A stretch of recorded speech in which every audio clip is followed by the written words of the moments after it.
Alasan utusan jom sudu baba sudu baba sudu baba sudu baba sudu baba sudu baba sudu baba sudu baba dengoni sudu nene jam hire modon bandiraɓe musidɓe tedduɓe yeeɓi yankoɓe suudu baba tv on calminama ɗo mbawɗo wonde ɗo mbawɗo wonirde kala wonɓe ɗo e nder leydi e caggal leydi jam ñalle mon jam hire mon jam wale mon tuwnade sahaji ɗi no gori ni no mbiɗen ni oɗon gandi oɗo saaha gonɗen koye yiiɗo banggo gam yiide ardiɓe parti ji ɓe hande noon jottuɗen koye président Amadou Tidiane Diop kanko jottuɗen hande gam yewtidde e makko no mbawɗen waddude heddiɓe ni walla no mbadduɗen heddiɓe ni henna kankone o rokka hen yiyande makko e hande ko wuura e nder leydi ndi président jaam ñalle maɗa jaam ñalle maɗa Alassane Oussa ari ɗo hande ko suudu baba gam yewtidde maɗa hande situation leydi ndi ko wuura hen ko eno wuurda ɗo hen ni e gartugol parti ma d'Afrique koye hen jiɗɗen yewtude hande ko adi foof président dialogue mbiyaɗo Afrique yeehi walla yahani Allah jarama jarama mi yettimo mi yetti suudu baba e lowdi mum émission mon wiide suudu baba woni wiide ko suudu baba nde wonno ko ay foof nayi hen wona mere mawɓe so joddima sen mbayintiro mbiya yen mbaɗo reedu samadou reedu samadou ɓuuri fof ene heeƴe suudu baba kadi émission moon hande ne yeeɓe no fewi nangi hirnangue rewo worko nder leydi caggal leydi yimɓe ne jeema mais manti o ko mbatton ko oɗon kumpiri yimɓe holko yaata e leydi he oɗon kumpiri yimɓe holko yaata caggal leydi kono kadi caggal ngoɗon humpiru oɗon liggori hono minen waɗoɓe politique ɓe no min liggorto ni hare nde min kaɓete nde ko mbatton ko so hare nde yettima ɗo ko sababu mbatton ko jarama kadi mboɗo waɗa erago e ɓiɓɓe murtannaɓe wonɓe ɗo e caggal leydi ɓe ballit onon noon jaydiyankoɓe oɗon pelliti oɗon jogi kono on galna ɗum kattane wonko ganduɗi hen woni onon woni heddiɓe mboɗo ñaagui yimɓe foof nde goto foof hakke doole mum hakke kattane mum gara wallude nde wonno so walli on walli hoore mum nde wonno onon ko mbaɗan toon ko wona koye mon mbaɗan toon wona minen ko leñol e leydi fof mbaɗan toon ene moti mballo ɗon oɗon kandi heeɗo merci Diop message o yettima joni noon gartene e namdal ngal beltanimama vraiment message mo dokkuɗa ɗo hen o ko kadi fuɗɗorade caɗele amen e andude komin guuri an kam kala ganduɗuma aɗa andi nde wonno aɗa andi suudu baba aɗa jokkodiri e suudu baba te kadi aɗa waɗi suudu baba ko suudu maɗa par ce que nde min nodduma fof walla nde min cohluma fof amin kemma ɗum noon ko yettere Allah joni jiɗmi wiide ko parti ma mbete yeehi hawrude e dialogue o walla yahani hande to kalten ɗo e mbawi wiide yeehi walla yahani nde wonnoon dialogue fuɗɗaki to yimɓe nodda ndentiro wadde batu e waddude e nodduɓe woni parti au pouvoir IPR wona batu ngam fuɗɗade dialogue o mais ngam heblude hol dialogue o no foti yawrude donc komin nooti ɗon ko min nooti tan koye eramo komin noddaɓe tan ƴewde holno watte ƴewde holno watte nde wonnoon so tawi oɗon ndewidi minen landamen min mbi min mbawa yaade dialogue so tawi hen e sarɗi yiɗi min keɓani ɗumen so tawi ko mbiɗen ko hen e condition gonani rempli min mbawa yaade dialogue nde min nodda nde kadi waɗa ɓaɗa he kene ne leeri ko min gar min tawtore batu gam wawde heblude dialogue o ɗum mbi waɗi yomin jaa min ƴeewoy komin namdino ko est ce que ƴamma min taw ɗum ɗo somin tawi toon min jaade mabɓe somin tawani toon min mbasa yaade ɗumen wadde namdal ngal arti ɓeto on tawi ɗum toon walla on tawa ɗum toon eyyi hande ha hande en mbawi den tawi walla en tawi ko fuɗɗi yewtere ngam heblude dialogue o fuɗɗima kono yewtere nde gasani minen min mbino ko min jaata dialogue nde won noon e nder histoire Mauritanie e nder tarihi Mauritanie dialogue aji ɓennuɗi fof hay goto hen meeɗa yubbude min jaata dialogue gaga min ganda hol lowdi dialogue min ganda hol fandare dialogue min ganda hol tawateɓe walla holɓe tawtorta e dialogue min ganda holko jogori waɗede hen ngam so yimɓe joddima mbaɗi dialogue jaltini hen hunde holno jogori yuɓɓinire ɗeɗon gueɗe so gara min mbawa yaade on dialogue nde won noon dialogue aji ɓennuɗi fof ɗum ɗon arani hen wadde sa refti to ɗiɗon dialogue aji ɗo to ɗiɗon dialogue aji ɓennuɗi nde ɗo gartata tan koye ndiyam joni min jeeyi toon nde min jeeyi toon landaji politique fof gari ko président IPR uddiri haala o wi min o siftin min hande wona dialogue gonden ko hebdude dialogue hande wonani en ko jogginde commission mo ganduɗa hoore ma kañum foti toppirade holno dialogue o foti yallude ɗum ko ɗiɗi o wi oɗon commission ene foti haalde holko foti wonde lowdi dialogue woni les thématiques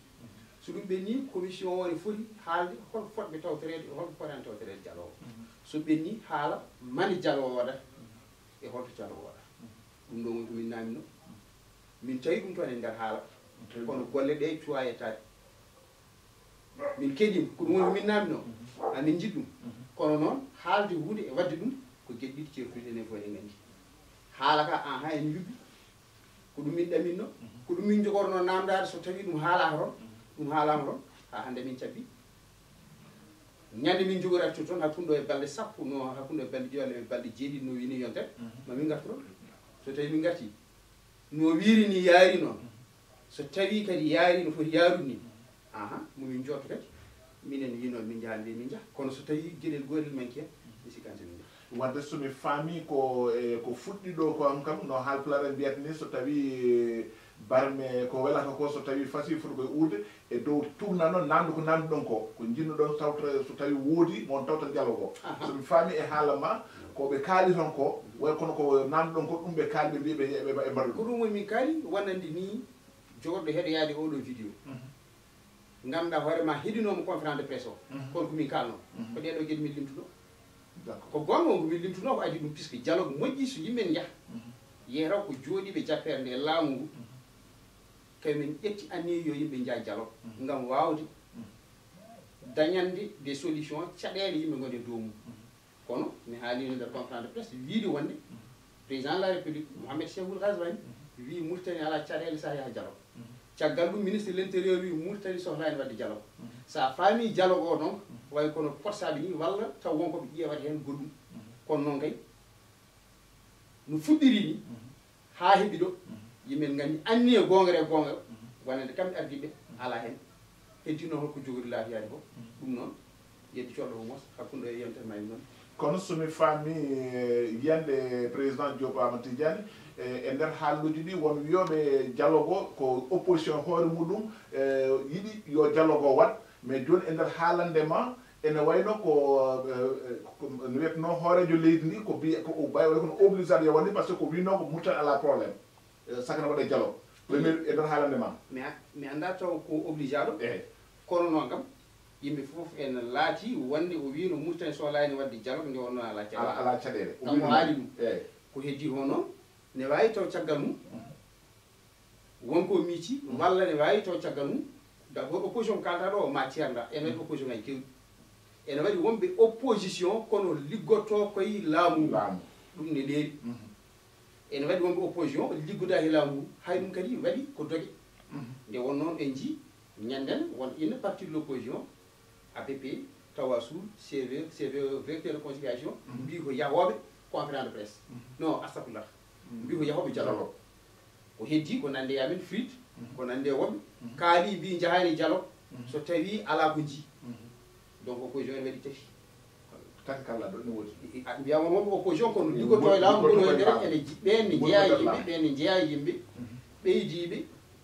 noddude walla forsude walla ñoƴƴude beele dialogue o ne waɗa hol fandare jogui hen min ganda kono ko kamɓe kam mbaɗani kam so mbaɗano ko mbaɗi o Mouhamed Abdoulaye o haalno ko hen joni heddade dialogue o jooɗa e wonde donc eɗen mbawi wiide hannde laamu ngu e Mouhamed Abdoulaye Sy walla gardu Mouhamed Lasbani garduɗum ɗesi waari koko wawnani ɗesi waari ko hono wawnani nde o noon hucciɓe yimɓe mbi wonde dialogue sohlani ɗo Mauritanie ala caɗele caggal mum garti wi aha mbaɗen dialogue hay ɗum ni sali wiide dialogue gandanɗa hoorema politique si politicien fof wiyata kaldi gal ko dialogue kanko wi concertation e hay ɗum ɗon kadi ɓe ɓeyden hunde waɗte en nani ɗo heewɓe mbi wonde addani mum paami holko addani mo suɓare concertation à la place de dialogue caggal mum min kam ɓeyni mbimi ɗumen so tawi on paami on kalde e Mouhamed Ould Ghazouani wona onon tan goni leydi Mauritanie Mouhamed Ghazouani so tawi ene jogui dalilu ko addani ɗum wiide ɓurmi yidde ko mbiyen concertation walla dialogue yo hucci Mauritanie na fof wiya noon pourtant huccire mon taw noon o huccire mon o haalna heddiɓe ha onon mbiya noon paami minen min paamani o winoɓe addani mo wiide ɓuuri de concertation ko par rapport à l'étranger par rapport aux investisseurs woni joguiɓe ngaalu hen yiɗɓe addani investisseur Mauritanie sa wi dialogue noddi ko caɗele dialogue noddi ko probléme ɗum ne wawi wadde découragé walla démotiver les investisseurs mbasa arde donc mbiyen concertation hay batte firtani déjà hay so yarindani firti ko Mauritanie waɗi caɗele puisque ko wiya ɗon ko ma yimɓe fof pa addani mum yidde wiide jeen concertation woni jeen dialogue kadi holmo anda Mauritanie heeɓi développement 89 holmo anda Mauritanie wiide déportation holmo anda Mauritanie a traversé un génocide holmo anda caɗele Mauritanie yimɓe goni entre les négro africains et les mouvements ala fof mo anda ɗum e leydi e aduna mbiyan noon so wi ɗum ɗo nomo suuɗi ɗum par simple décision ƴettude concertation à la place dialogue ça n'a pas de sens donc en amont tan yidde nde o yiɗa hay ko ɓoyani woni henke walla hecci henke cikkumi on des ministres awa mbaɗa commenté le conseil des ministres wi wonde Mauritanie ala caɗele or bureau Mauritanie ala caɗele et qui représente le président de la république e minen to min jooɗiro amin ganniyi e nder komin ganniyi heblade les journées de concertation ko yo yimɓe kaal lowdi en mbawa haalde lowdi noon tawen kaalani caɗele puisque fandare concertation kono Fride wi ni yeeraw ko yidde safrude caɗele gonɗen e ñabbuuli gonɗen donc ɗiɗo ñabbuuli ma kaali toon haalaɓe so haalaka min jahata so haalaka min jahata ɓen noon wonɓe ɗon IPR ɓe e kanko porte parole do Razwani baɗɗo commenté conseil des ministres e Razwani kam fof ko fandu wotu donc ha hande malgré ɓe kaali komin ɗamino komin jinno haale ko golle ɗe min taw min mi sikkani sen jori wonde kono noon ko mbimi ho yeddi conta ko moƴ mi paɗat tan hakkude o yon tati ƴeenoɗe d' accord firti kam so tawino ko ɗum ɗoygol wiyatno hannde Diop le président Diop Amadou Tidiani ɗani rikitor wotere wata ɗum jogade confiance temedere e nder temedere sababu nde ko walla mbiya feccere yitere ni puisque ni mi haalanma ni hay sinno ni ko cikkirimi o walla ko kulmi o hayso ɗum woodi ɓennede woodi duwede c'est à dire wasi arde autrement dit hay sinno les thématiques mbaɗa walla lowdi ndi haalama caɗele ɗe kalama hayso min jetti ɗon ne wawi min naaro hen kono ɗum foof on est un peu sceptique puisque heddi o gol ɗum ko so tawi yimɓe kaaldi pamodiri ko pamodiri ko holno jogori wonde appliqué ɗum kadi ko notre probléme nde won noon sen ƴeewi so tawi gonga ga haalata so tawi gonga to min nodda ɗo komin keɓloto ɗo min soɓe jaaɓi haalam ni on va faire l' économie du temps ala fof min kalta ala fof haaldere walla politicien kalta ala fof Mauritanie kalta caɗele ɗe ne ganda e caɗele ɗe kalama kañum fof e dialogaji ɓennuɗi yoɓe ƴettuɗi ɗon tan ɓe applique gasi ko haalno ko ɓenni ko haalno ɓenni o yimɓe mbasa wadde ɗo e yiro bango yimɓe gandi caɗele Mauritanie fof haala noon les propositions de solution nan ɗon dans tous les dialogues passés yoɓe applique ɗum tan so appliquama tan gasi woni e wiiri ken yimɓe puɗɗiro taw ƴettani tan donc c'est pour te dire tan hay sinno on a franchi l'étape suivante là qui constitue une crainte pour nous c'est-à-dire les thématiques est-ce que jori abordé correctement hay sinno ɗum woodi ƴettede probléme goɗɗani o woodi est ce que a famiri ko jogori proposé toon comme solution ko yimɓe fof ne gandi ko ɗum woni solution caɗele ɗe est ce que ne jogori appliqué ɗum kadi c'est un autre problème donc de tout point de vue hande kam min noowiyima komin noddaɓe d' abord sa noddama poɗɗa yaade keɗɗa sa ala a yahani toon kala wawi wiyede walla kala wawi waɗede a ala droit hande wawa haalde pis mbiɗa kaare a faami kono yaade min ɗon firtani ha joni min jogui hoolade firtani min jogui hoolade jaar ɗon ko ɓaade kono haɓeteɓe non min jaari ko puisque min noddama noddaɓe fof min noddo sinno min mbiya yomin gar pour participer aux journées de concertation de fuɗɗo min jaata min mbiya yomin gar keɓloɗen les journées de concertation e minon noon nde min mbaɗi conférence de presse min mbi ko min jaara taw yimɓe keblani ɗum puisque yimɓe jaara concertation taw kaldani il faut kalden d' abord holko kaaloyren hol objectif hol fandare concertation hol fotɓe tawede holno foti yarude so tawi waɗi des résolutions hol quels sont les mécanismes qui sont prévus pour appliquer ces résolutions là e ko nandi hen e ko nandi hen e ko nandi hen so ɗum ɗon haalda ha famodiri ɗum wona concertation président bandiraɓe musidɓe tedduɓe hettiyankoɓe suudu Baba TV en kettima président Diop Amadou Tidiani ko fuɗɗi haaldude eno ko ha hande jokkat golle Diop président Mohamedou Azwani nde laami leydi ndi en ndi o jokkodiri e parti ardiɓe parti ji hewɓe o joddima e mumen kono en nanani o joddima e président Fride beele ko an sali joddade e makko walla kanko e hoore makko woni mo noddadima ala mi meeɗa salade joddade makko so noddi hen mi arat tawa kanko ɗum noddadi so noddi Fride arat ko kam woni mo noddani min minen min jila yaatu makko ɓe wata kawata mi anda koni en on noddani on jiilaaki yaade on ɗaɓɓani yaade makko min ɗaɓɓani yaade d' accord voilà ko nandal gongal ngal yiyandema e kanko mawɗo leydi ndi gila o ari mo deeƴi yimɓe nanta discours aji makko yi nanta omo haala ko e président est ce que no foti laamorade ni hen holko pamɗa hen sa wi gila o ari omo deƴƴi hanino deƴƴani nde o noon te neɗɗo wona haala mum heɗete ko golle mum e balle mum to deƴƴi ɗo gollima o waɗi balle en jii holkono woni mi windi hen mi windi un article sur le bilan de première année d' exercice dont Mamadou Razali Guilo Boy ñanden conférence de presse titre o hollu le FLUD démolit le système c'est un échec total. Ah bon? Échec total. L'échec total. Mon président waɗi Guilo Boy l'échec total. Nde won noon yimɓe ɗamminno kadi foti wonde ko so président ari tawi caɗele yimɓe gonno hucca walla faya e wawde dañande ɗeɗon caɗele safara kanko ɓeydi ko addude ñaw l' exclusion ko ɓeydi la discrimination ko ɓeydi ɓaleɓe woni fulɓe sarkulleɓe jotuɓe harneɓe natti yiide hen koye mum hay ko seeɗa Mouhamadou Abdoul Aziz waɗanno o watta ko ɓuri wonde grave ko paaɗen ɗo henno sa ƴeewi je suis obligé encore de revenir un peu ko wone wadde dow mum ko hol fandare makko woni wadde dow mum fandare mum jooni to gonnen ɗo ko ƴettude leydi ndi watta ɗum arab totalement donc ko hen paaɗen hay so hen paaɗen eyyi gomi ko famden puisque puisque ay caɗele Mauritanie fof ene jogui yumma neɗɗo fof jogui yummiraɗo goto caɗele Mauritanie fof jogui yummiraɗo goto ko probléme de langue ko probléme de l'arabité ko ɗum addi le probléme de cohabitation ko ɗum addi le probléme de ɗiɗimaɗi fof kanko to woni ɗo ɓe ƴetti le processus déjà d'arabiser tout le pays hay président goto meeɗa tan wadde en jettono ngal ɗon namdal lawol gotol en jettono ngal ɗon namdal lawol gotol par ce que ɗum jinnoon faade e jonde jooɗande nde ene miija hen ƴewde éducation leydi ndi no yaari namnude ɗemɗe guelliji ɗe e nder jangguirde Mauritanie naɓe caɗele ɗeɗon an holno jiiruɗa ɗum waɗi gulaali waɗi caɗele ɓe jiiri ɗum ni ɓe jiiri ɗum na hen mais président Diomaye Tidiane holno yiiri ɗum e ayi mi wima tomin gonɗo min jeehi kono jikke yahaare ngala hen nde won noon mi wima ko haala ko wadde ɗum nde mi sikkani sen newi min mi ɗamina hen jogori yaata hol sababu minen somin ngari hakkude ɗo yontane min garti toon min mbaɗi commission min gayni min payile thématique woni lowdi ndi minen FLUD min gardinta toɓɓere adana lowdi aɗa holɗum l' éducation la réforme éducative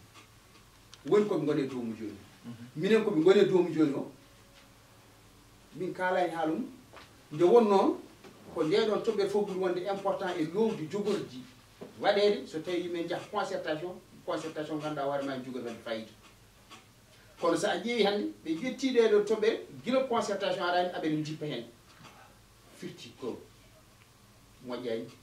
to fayɗo fewani anniye gonɗo hen o wona anniye ganduɗa hoorema yimɓe yiɗɓe dañde safar ñabbuli gonnen donc thématique uji so tawi réforme éducative ala hen minen min considére min nangui que les thématiques là ne sont pas justes et c'est pourquoi min ñande min jeehi wonde nde président gayni haalde les chefs de parti politique ngal mi woni la deuxième personne à parler nde ƴettumi konngol mbiyomi minen ni min garino hinnade so tawi ala condition ngaji minimum hafanke min jaa concertation tawde o waɗi ko waɗi ko min jii kono min mbo jogui deux observations deux suggestions walla deux recommandations première recommandation min jiiɗo les thématiques là woni lowdi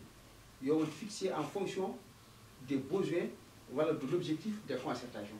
c'est la thématique o sen waɗe lowdi ndi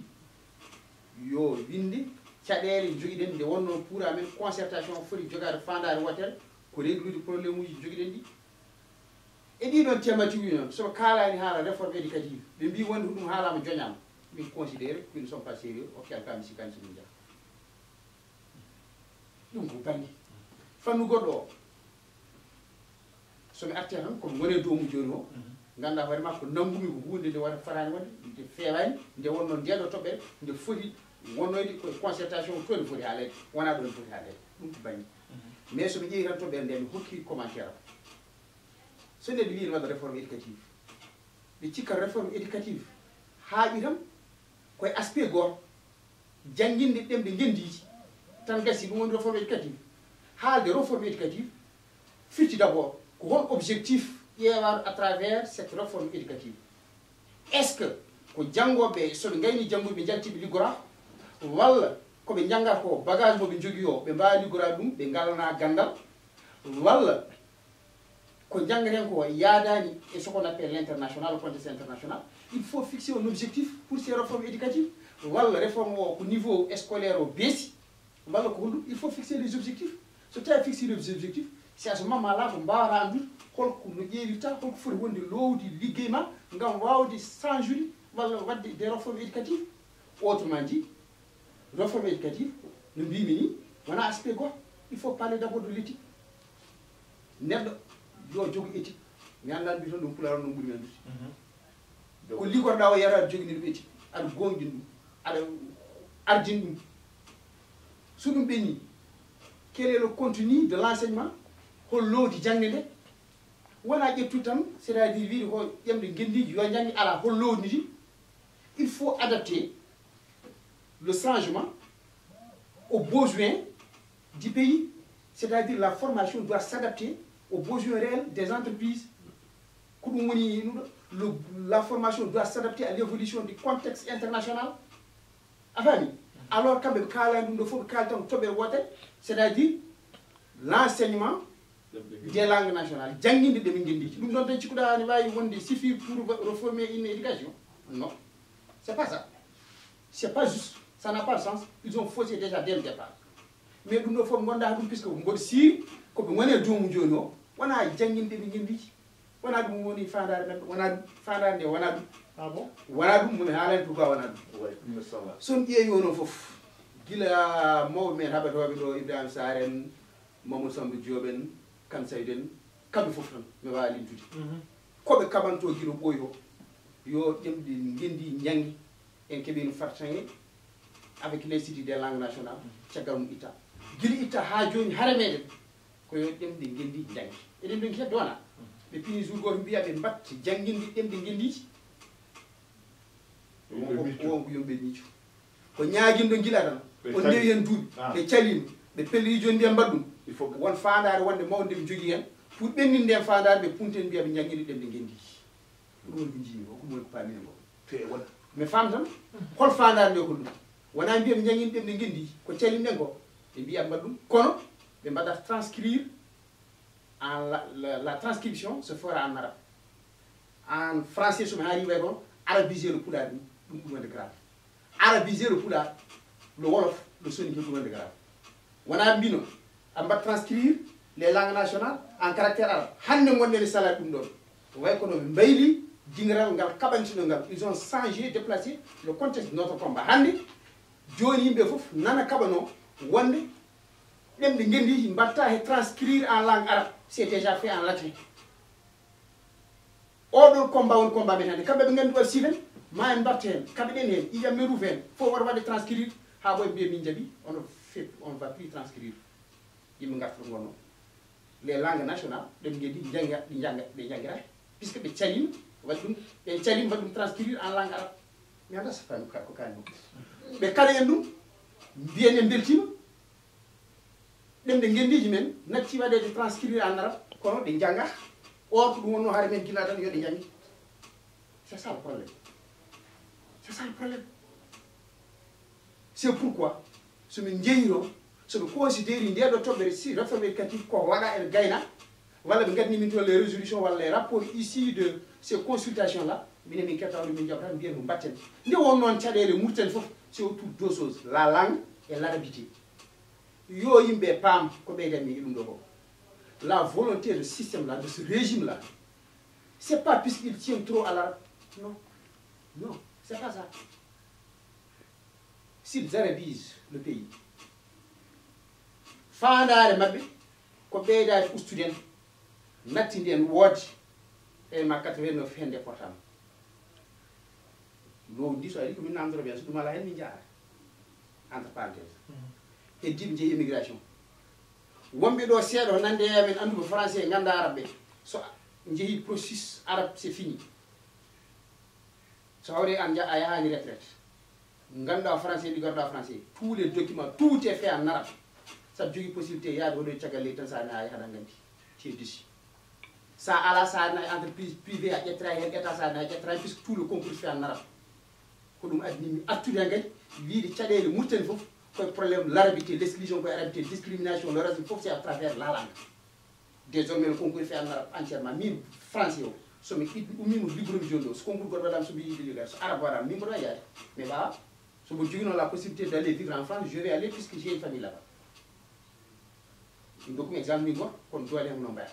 donc leur objectif wona yidde wattude leydi ndi arab fodnaɗe arab ala ko ɓeydade mumtude ɓaleɓe e nder mudem ko wona ɗum ko wona nde wawɓe français hande liggoro français jangguiro français ko wona ɗum ko aroɓe ɓe ñanguinde o arab c'est l'assimilation puisque kam sa woɗe ɓe poɗanto pour wiide harneɓe koɓe jii kamɓe fof koɓe goru harneɓe mbiyala ils ont leur identité ils ont raison je les soutiens mais kamɓe wattude enen foof haaltude ɗemgal gotal ɗo c'est ɗum assimilé ko ɗum woni ko wone dow ngo ko ɗum woni wone dow ngo président en beltima vraiment mbeɗa sikki faamuye mawɗo dañama ɗo kadi wona wadde commentaire e Soudou Baba ko yahatde balɗe ko foof bandiraɓe kadi mbaɗi hen commentaire uji men e weltare men e ko ɗum ɗo kadi kala mo jottuɗa e goto e kamɓe artiɓe patte ɓe cikkama taw ko faami ko ɗon tan woni haala ka donc ko weltare no feewi émission men koko gasi ha laaɓi konngol men battiningol so tawi won namdal jinno walla wonko jinnoɗa yaltinde taw mi namdakimo ɗum walla mi alano miijo namdal ɗum ɗon jaltina ɗum mbaynoɗen bandiraɓe sonko jinnoɗa haalde ko ganduɗa mbiɗa yijjiri walla mi namdakima taw yino ɗum haalde ko kalami koko dokkuɗam ko bertanɗam ko tan ko bertanɗa hijjinde fof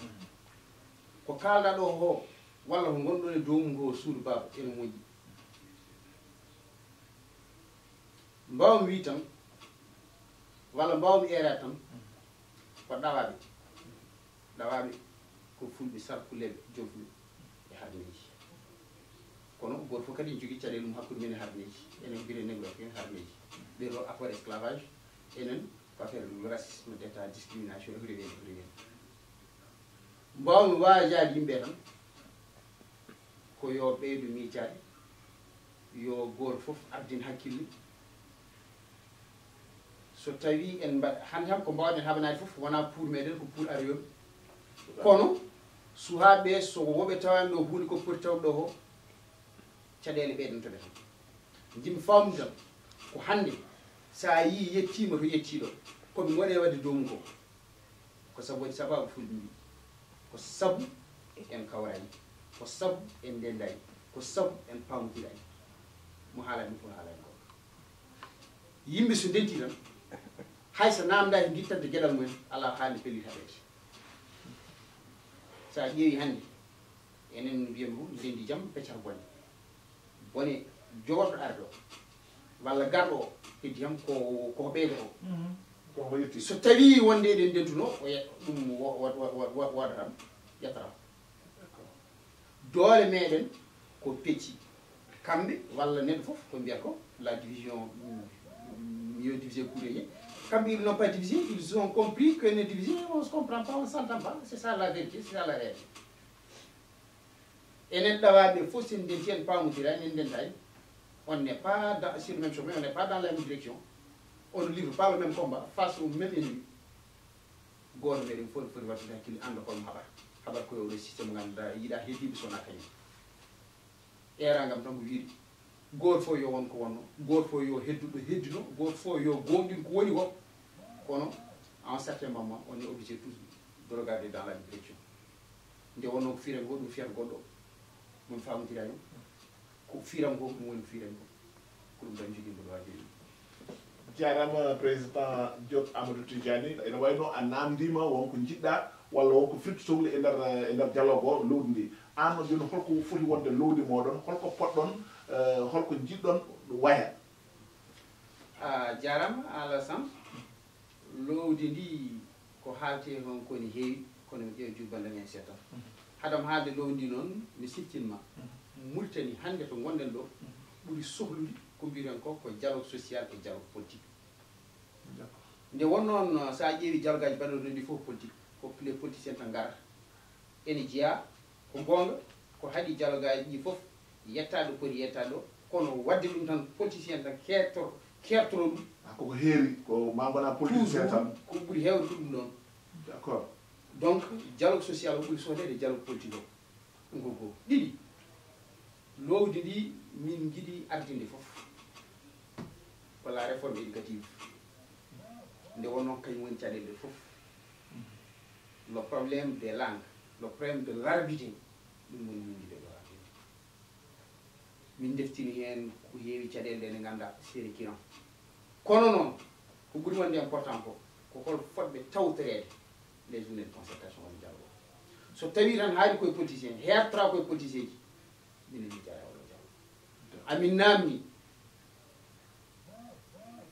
la société civile les syndicats les religieux fof yo tawtore nde wonnoon sa ƴeewi holko serndi la société civile les ONG de défense du droit de l'homme et la politique c'est vrai minen la politique parti ji fof ene kaɓano affaire du droit de l'homme aɓe jogui une direction walla aɓe jogui un secrétariat c'est un seul aspect dans le cadre d'une mission politique dans parti politique kono les ONG des droits de l'homme kañum ko ɗum tan woni haari mumen ɗum noon combat mumen hande holno yimɓe mbawi yawde dialogue taw les veuves tawa les militaires tawa les rescapés les orphelins tawa les associations de défense du droit de l'homme tawa wiye yo yimɓe deglu caɗele Mauritanie ce n'est pas juste puisque la logique voudrait que so tawi yimɓe jalke dialogue fitti qu'on a remis la Mauritanie sur les rails, il n'y a plus de problème. Ce n'est pas yehi non dialogue so tawi ɓeeɗo ɓe ganduɗa hoore ma worɓe mumen ko toon ko waraɓe babiraɓe mumen ko waraɓe ɓe guesa mumen koko kefta ɓe nan lumbina gartani sa yiya participe on dialogue taw kaɗon haala haaltaki ɗon way kono ani hoore ma ka complice yiɗi min jiiɗa woni onon complice ɗum jinno ɓeɗe président Diop Amadou Tidiani no feewi keɓogol makko no kewɗen wiide ni kamɓe ardiɓe parti ji ɓe eɗen jettaɓe no feewi saabu ɗum kadi aussi wona hunde wemde eɗen gandi haajuji ɗi e kamɓe kadi haajuji jogui ɗi kono noon kala ni nodduɗen gotel mabɓe ene paari vraiment bismaɗen ɗo woni ɗo henna ɗum ne kadi eɗen jettirɓe Allah kadi aussi eɓene mbaɗa rôle gardiɗo ko waɗata ko rôle gardiɗo ɓe garda wonɓe caggal maɓe saaha foof ene jiiɗi nande sawtowol maɗa ngam famde ko wona ko andene position maɗa par ce que hande kala parti militant ji muɗum ene jiiɗi famde jomum holko faami e ko wona ko holto e hol position muɗum e ko wona ko wadde noon so tawi jomum faami ɗum tan e so bismama ene foti arde famine anda wona suudu baba waɗanta wona keddi waɗanta ɗum ko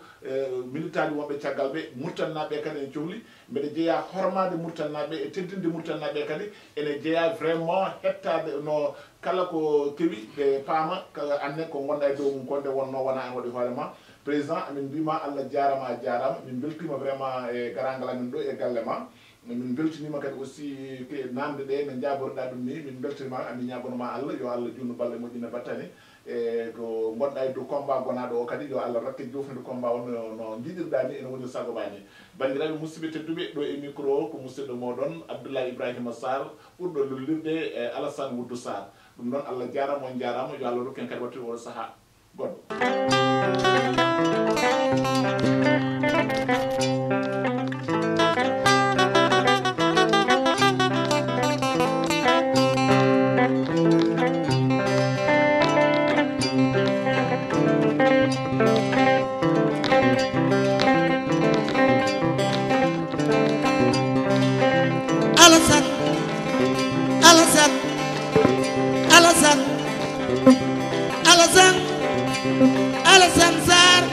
Alassane Woudou Sarr